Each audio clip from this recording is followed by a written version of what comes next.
Hello and welcome. My name is Joe Castine, a director at S&P Global Ratings and the host and the creator of the FI15 podcast.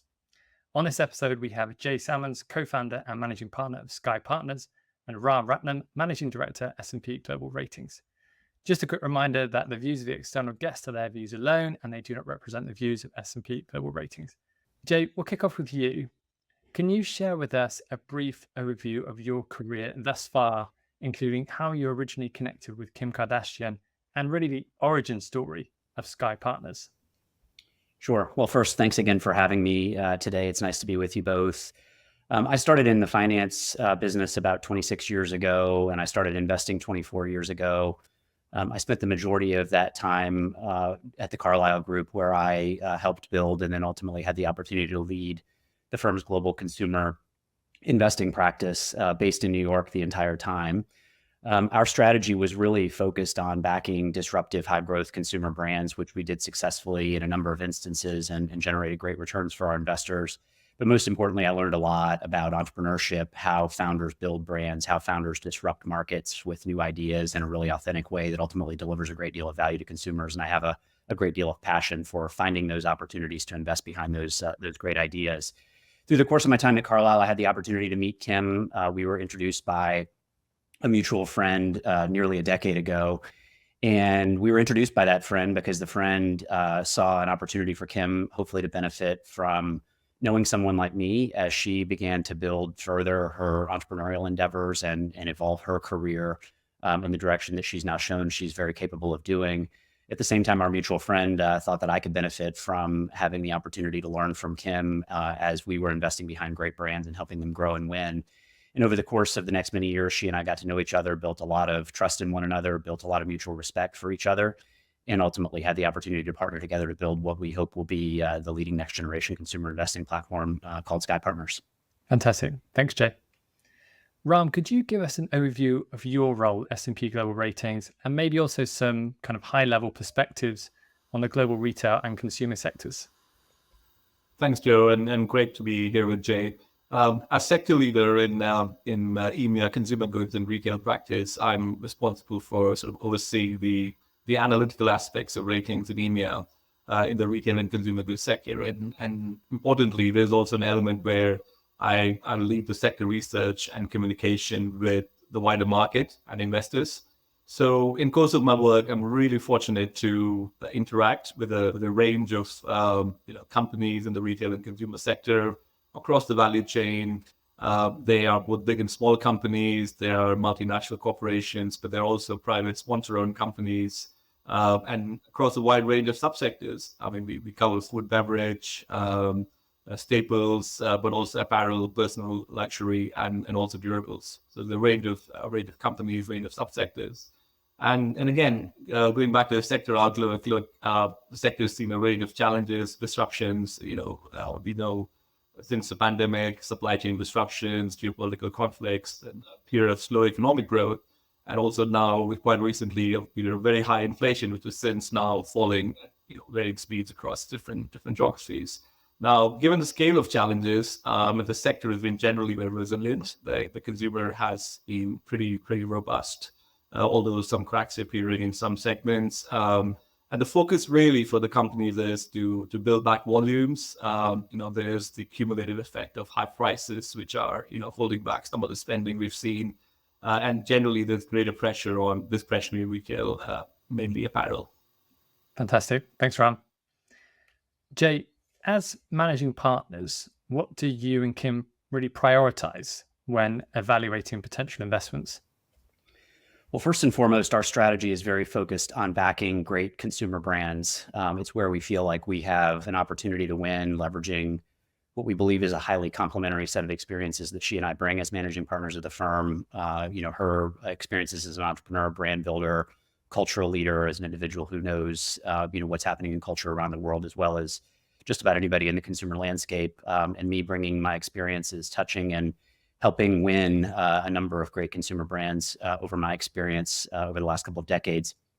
And that's precisely what we're trying to bring together for the benefit of our portfolio companies. When we think about what a great consumer brand is, we really focus on finding brands that have a balance between delivering consumers something that they really need, but also finding brands that have developed really deep emotional connectivity with their consumers, brands that make consumers feel good when they're using them. And the reason that's important is that obviously a brand or a product needs to deliver on a real consumer need state. That's the functional side of things, and brands need to deliver really well there. But if they can also connect emotionally with their consumers, make their consumers feel great when they're using those products, and this is different in every category, that's what drives loyalty. That's what drives long lifetime value. That's what drives resilience during tough economic times. That's what causes consumers to prioritize those brands over others as they seek to deploy their scarce resources into the things that they care about the most. And we studied brands with this approach for many, many years. Many of the great brands that I've had the opportunity to invest in, we've looked through that lens. And as Kim has built her brands, most notably Skims, it's exactly that approach. If you look at Skims, it's a phenomenally high quality product that has expanded quite dramatically over the last 5 years, but it also has connected very emotionally with consumers in the way that it's delivered a highly inclusive brand, a brand that captures the needs and the emotional likes of consumers over many years. So that's really the lens that we look through. And our first investment that we made earlier this year is precisely that. It's a company called Truff that is a high growth flavor enhancement business that focuses on hot sauces and salts and oils, all with black and white truffle oil. It's making food taste great, but it also makes consumers feel really good when they gather together around the table and enjoy a great meal together. And that is why Truff will continue to be successful in the same way that brands that we've worked with in the past have been. Great. Thanks, Jay.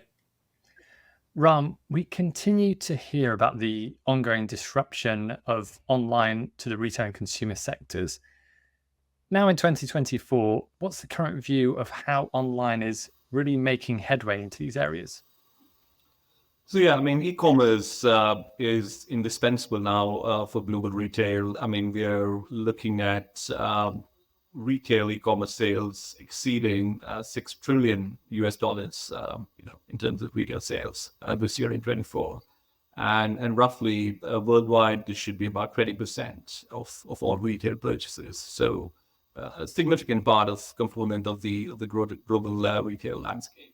Now, while this takes place, I mean, digitization has opened new markets for retailers, for consumer goods companies. But on one hand, while this is great, the competition has significantly increased. And this comes back on from what Jay was saying.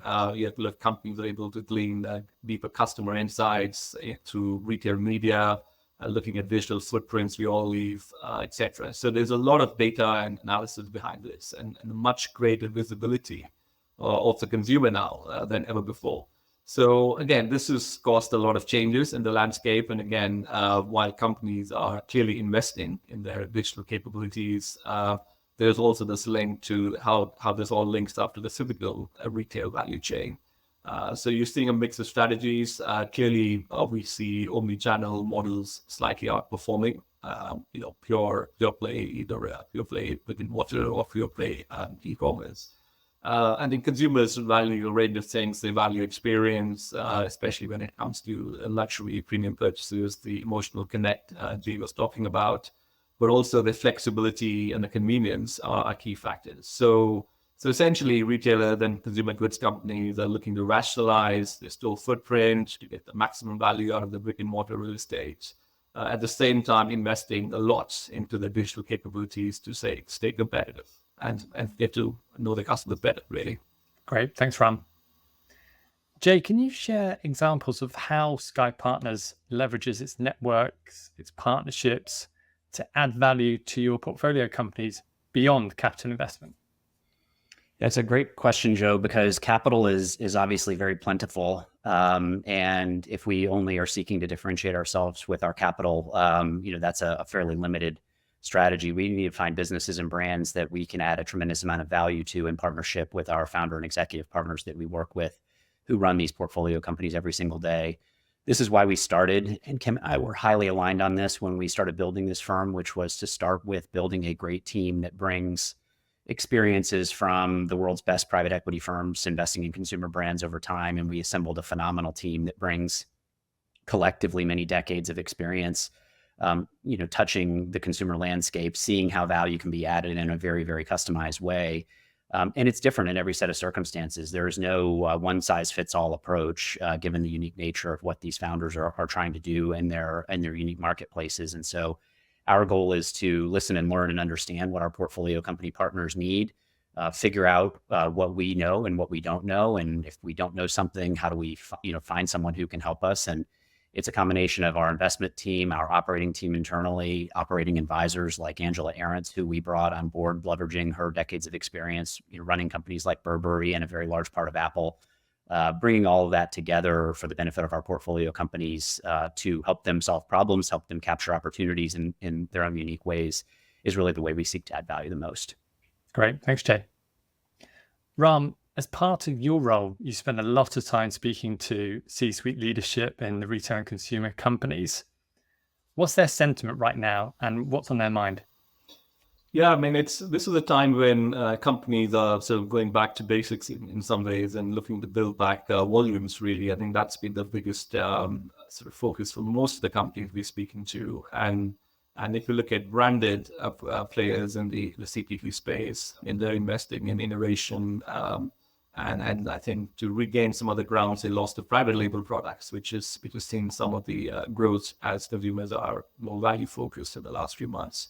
Now, but we also expect more promotions this year compared to previous years because there are issues around working capital in some parts of the consumer goods space, and especially if you look at apparel or footwear and those kind of categories. A lot of companies still have a huge amount of inventory on the balance sheet, which they need to liquidate. Now, I think the bigger aspect we're looking at is as competition is quite intense, there will be some gross margin gains nevertheless in the sector because clearly input costs are much lower now than before. There will be some cost efficiencies as companies are regrouping, looking at their operational processes. And more importantly, there will also been some carryover pricing gains from previous price increases we've seen over the last 18 months. So essentially, we're looking at an uptick in gross margins across the sector. Now, equally, when you look at the net sort of level effect, I mean, you'll probably see most of these gross margin gains being deployed into strengthening brand equity to fight against competition. And this will mean more advertising, more promotions, more investment in the digital space that we talked about. So from a capital allocation perspective, we expect most companies to have a relatively well-balanced financial policy there. I mean, as Jay was talking about it, capital is being quite easily available to most of the industry players in the sector. And I mean, we've seen spec grade companies as well have come to market recently to push out maturities. They've got repricings and add-on debt to essentially invest across their operational elements of the business. Now, widely, again, looking at the sector at large, we expect there to be a significant amount of reshaping portfolios as companies are looking at, the environment. So we expect disposals, actually, a few disposals from big multinationals on non-core assets. There'll also be bolt-on acquisitions now. Notably, I think close to sectors Jay was talking about in the food and ingredient sector. We've seen a lot of companies have recovered the credit metrics, essentially to strong pricing gains. So they may end up doing some acquisitions to realign their product portfolio. So watch the space. Great. Thanks, Raam. Jay, how does SKKY Partners kind of stay on top of consumer culture, future trends, and the growth of these potential new brands or even new sectors? Yeah, it's one of the most important things that we do. And I think it really starts with prioritizing building a great culture internally at our firm. And, our firm is built with a high level of prioritization on diversity and inclusion. We've built a team that is majority women, including at every level of our organization. We are focused on not only having a diverse team, but tapping into all of those diverse perspectives by making sure that our culture is highly, highly inclusive. As leaders, Kim and I not only allow for every voice to be heard, we require that every voice is heard in the room, because if not, then we as leaders of the firm will miss things that we can't afford to miss. And so that's really the first thing, is creating a really, really inclusive culture. And then making sure that everybody on our team is as passionate as we are about understanding everything that's going on in the consumer marketplace and and what's coming around the corner and what are the trends that are driving consumptive behavior across markets. It's one of the reasons why I believe a sector specialized firm in consumer is really, really important. And it's why we have chosen to focus, in many ways so narrowly on what we do. It's about being really great at a very specific investing strategy. And it's driven by having highly passionate people who want to be out in the world, seeing every brand that's being developed, not just the ones that we're going to invest in next month or next quarter, but over the next 5 to 10 years, getting to know those founders, watching those companies grow and take market share, and then being their partner of choice when they come. In terms of the big macro trends, Joe, they actually haven't changed that much over my career. They've evolved, and we like to swim with the current rather than against the current. And many of the macro currents are things like health and wellness, things like the bifurcation of the consumer, things like the impact of technology, as Raam was talking about earlier. 20 years ago, when I first started in this sector, it was about the threat of technology. Now it's about the opportunity of technology and how technology, digital communication, social platforms can all help brands build community and loyalty over long periods of time. And so we study and watch those all really closely. But in terms of the day-to-day, it's about having a highly passionate team that's all very, very motivated to see the next thing that's coming. Great. Thanks, Jay. Jay, over the course of your career, you've personally worked on some real kind of mega deals. So Dr. Dre's Beats sale to Apple, hair care firm Vogue International sale to Johnson & Johnson. Are there any deals or just specific moments in your career that have been particularly memorable? Yeah, Joe, that's like asking someone to name their favorite child. We spend a lot of time with these companies. Over the course of a long period of time, you actually don't make a lot of investments. You make a few investments in brands and businesses that you believe very passionately in, and you see a real opportunity to partner with. And so while there's no favorite, what I would say the common theme across some of those you mentioned is really what I had the opportunity to learn as an investor from these extraordinary entrepreneurs that I had the opportunity to partner with. And Jimmy Iovine and Dr. Dre, who started Beats by Dr. Dre and ultimately, as you noted, sold the company to Apple, are very different entrepreneurs than Todd Christopher, who was a multi-generational hairdresser who started Vogue International, and together we sold that company to Johnson & Johnson for $3.3 billion. That's very different from James Jebbia, who's the founder of Supreme that we had the privilege of partnering with for a few years before selling that company. All of those founders are very different. They approach their value creation and their brand story in a very different way. And I had the opportunity to learn from all of them. And that's a real privilege for a person like me to be in the room with some of the biggest innovators in the consumer space, have the opportunity to learn from them, and then hopefully contribute that knowledge and experience to the success of the next one. Great stuff.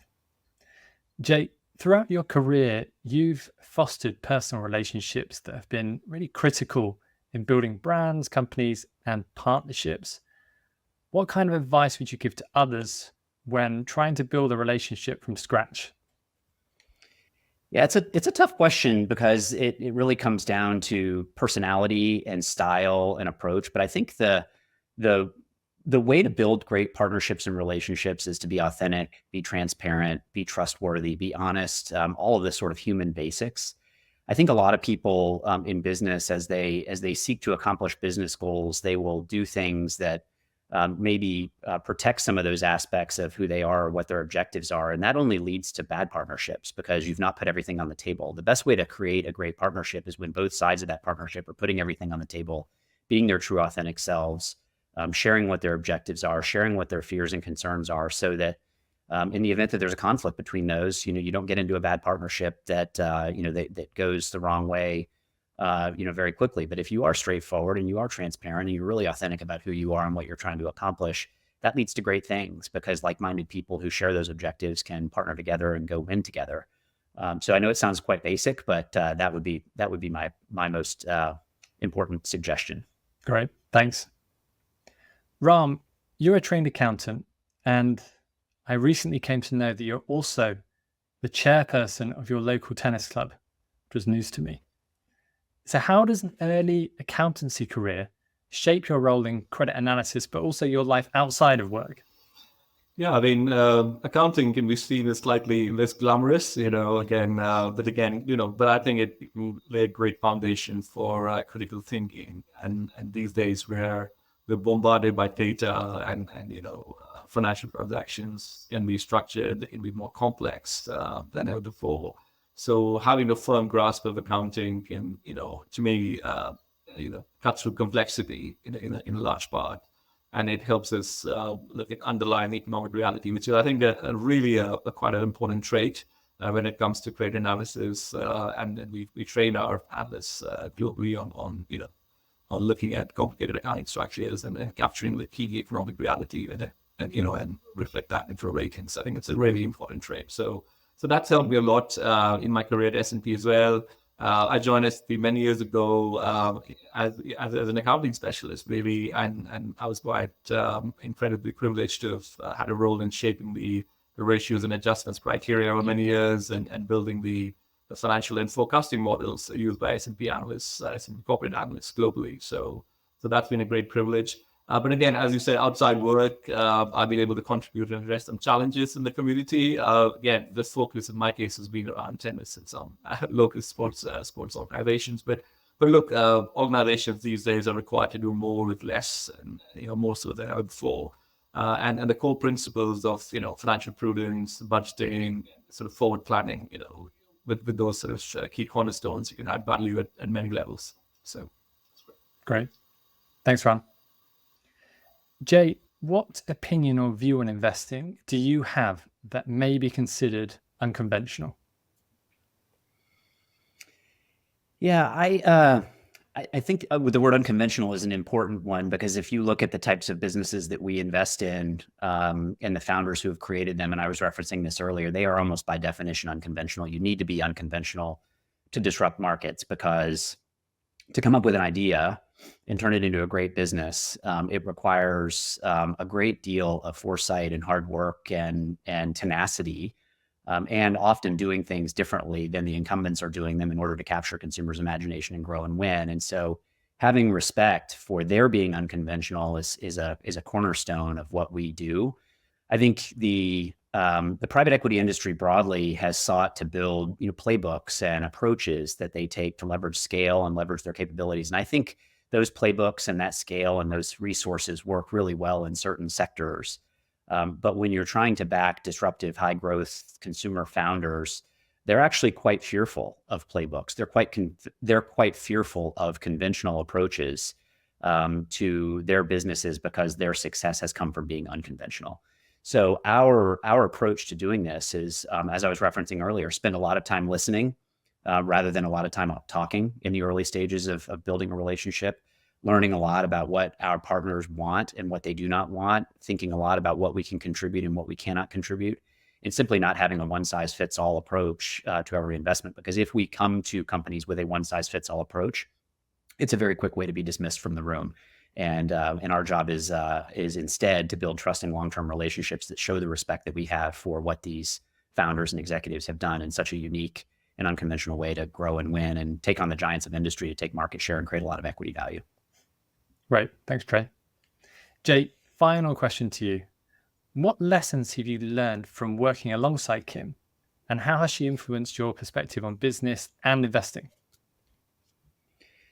Yeah, so she is one of the most extraordinary entrepreneurs of our generation, and a lot of people in the world, certainly she's a very well-known individual, but I think when you take a look deeper into what her business and entrepreneurial accomplishments are, particularly over the last decade or so, it is remarkable. And that has come from a tremendous amount of vision, a tremendous amount of understanding of the modern consumer, the modern platforms that are activating consumers. But I would say that if I had to put my finger on, one or two things that make Kim such an extraordinary entrepreneur and such a successful individual that I learn from every day, are some of the things that I saw behind the scenes, getting to know her over the last decade. Really, Kim is exceptionally good at knowing what she's good at, but also exceptionally good at knowing what she's not good at. And there are a lot of people with her level of success across industries who begin to believe that they're great at everything they do. And as we know, there's no human being who's great at everything that she does or that he does. And her success in many ways has come from her recognition of where she needs help. And I think a lot of people in the finance world believe asking for help is a sign of weakness. I believe that asking for help is a sign of strength, and it's a sign of confidence and conviction on what you're good at. And I think Kim is exceptionally good at that. And I think we're trying to, continue to infuse our culture and our team and the executives that run the companies that we invest in, that you don't have to be great at everything you do. You don't have to try to be good at the things you don't know how to do. In fact, when you try to do things that you don't know how to do without asking for help, it often creates risk and creates problems rather than amplifying the opportunities to be successful. And Kim, I think, is world class in that. And I'm lucky to have learned a lot about that from her over a long period of time. And we're hoping that is a key part of how we continue to build SKKY Partners and the portfolio companies that we invest in. Fantastic. Well, that's it. Thank you very much to Jay. Thank you to Raam for your time today. For everyone watching, everyone listening, see you next time in FI15.